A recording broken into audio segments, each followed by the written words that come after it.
La semaine dernière, nous avons parlé à propos des 7 Haftarah que nous lisons depuis la semaine dernière jusqu'à la veille de Rosh Hashanah. C'est ce qu'on appelle les Shiva de Nechemta, les 7 semaines de consolation, dans laquelle on lit toutes les semaines une Haftarah reliée à un aspect de consolation, que Dieu nous console et en revanche nous consolons à Kadosh Baruch Hu. Semaine dernière, c'était l'Haftarah de Nachamu, Nachamu, Ami. Dieu dit, je vous console doublement. Cette semaine, l'Haftarah commence avec les paroles de Yeshaya Navi. Va Tomer Tzion, Tzion, peuple juif dit à Dieu, Azavani Hashem, tu nous as délaissés. Va Hashem, Shechachani, et tu nous as oubliés. Tu nous as promis la semaine dernière que tu nous sors de l'exil. Tu nous as promis la semaine dernière la reconstruction de Beth Amikdash. Et malheureusement, on est toujours en exil. On n'est toujours pas à Yerushalayim avec le Beth Amikdash. Alors, Azavani Hashem, tu nous as délaissés, tu nous as oubliés. Qu'est-ce qui se passe? On demande à Kadosh Baruch Hu. Répond Dieu dans le prochain verset.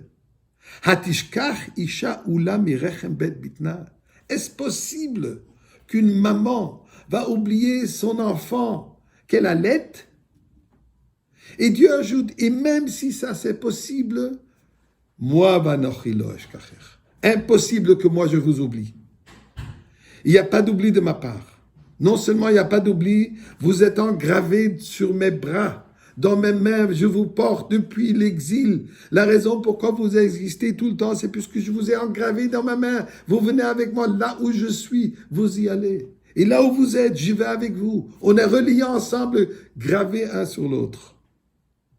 Malheureusement, c'est ce qui se passe de ceux de parmi vous, malheureusement, ce n'est que vous-même qui pouvez vous être autodestructif. Personne d'autre peut vous détruire. Et voilà une discussion dans la Gemara Sanhedrin, que la Gemara Sanhedrin rapporte entre un minyan de représentants de Am Israël qui sont venus voir Zecharia Navi. Zecharia Navi, quand il les a demandé, prié, faites teshuva pour qu'il n'y ait pas chas v'shalom du galout, pour que l'exil ne continue pas. Et là, un minyan nous rapporte la Gemara qui ont dit à Zacharia, tu nous demandes quoi? De faire ce que Dieu veut? Mais pourquoi est-ce que Dieu a encore un droit sur nous? Est-ce possible qu'une personne qui vend son esclave à un autre propriétaire, le propriétaire premier, a droit à demander des services de cet ancien esclave? Est-ce qu'un mari qui a divorcé son épouse, est-ce qu'il a droit de demander certaines choses de son ex-épouse? Dieu nous a divorcés. Il a détruit le foyer. Il nous a envoyé en exil. Il nous a vendu en esclavage. De quel droit Dieu nous demande de faire certaines choses? Et voilà ce que Zacharia lui répond avec le verset qu'on trouve dans l'Haftarah de cette semaine. Dieu de dire, comme Hashem, voilà la réponse de Dieu sur cet argument. Est-ce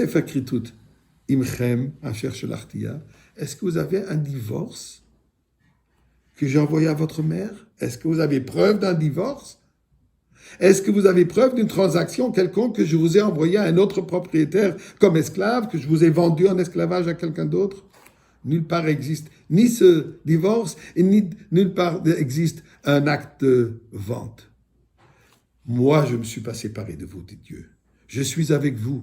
Malheureusement, vous, dû à votre comportement, vous vous êtes éloigné de moi, mais je suis toujours là avec vous. Et là, dans le dernier pasuk, psukim de l'Haftarah, dit, regardez Avraham Avinu, regardez votre patriarche Abraham et votre matriarche, votre grand-mère Sarah. Je leur ai promis un futur. Oui, ça a pris un moment. Effectivement, Avraham Avinu a attendu jusqu'à l'âge de 100 ans, Sarah jusqu'à l'âge de 90 ans, mais finalement, Yitzhak, il est né. Ils l'ont mérité dû à la confiance, dû à la émouna, à la foi qu'ils avaient dans mes paroles. Donc, dit Dieu, continuez à faire ce que vous avez à faire. Torah et mitzvot. Fortifiez-vous dans Avat Israël et surtout dans la émouna, dans la foi que la Goula s'avère. Comme nous dit le Chida, le Chaim David Azoulay, sur la prière, et Tzemer David Avdecha Meher et Atzmiach, On mérite la Goula, on mérite la Yeshua, puisqu'on y croit, puisqu'on l'attend. Donc, dit Dieu, Nichem Hashem Tzion, je vous console. Et soyez garantis que Simcha Sasson ve Simcha Yematzeba, vous allez retrouver la joie là-dedans qui va sortir de cette obscurité, qui va sortir de cet exil. Mais ayez confiance. Et nous disons à Kadosh Baruch Hu, regarde à Kadosh Baruch Hu, ça fait 6 mois que tu nous as fermé les synagogues, ça fait 6 mois que tu nous as envoyé des yeshivot et des kollel. Qu'est-ce qu'on a fait? On est parti dans les jardins. On fait les prières, on fait les minyan à droite et à gauche, on étudie la Torah, on est parti sur le Zoom et on étudie la Torah plus qu'avant.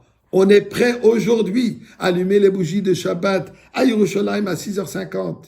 Si Chas v'Shalom, non, on va les allumer ici, à Montréal à 7h55. Mais Dieu, amène-nous la Goula, on a la foi, on est unifié, et là-dessus, Mashiach, now.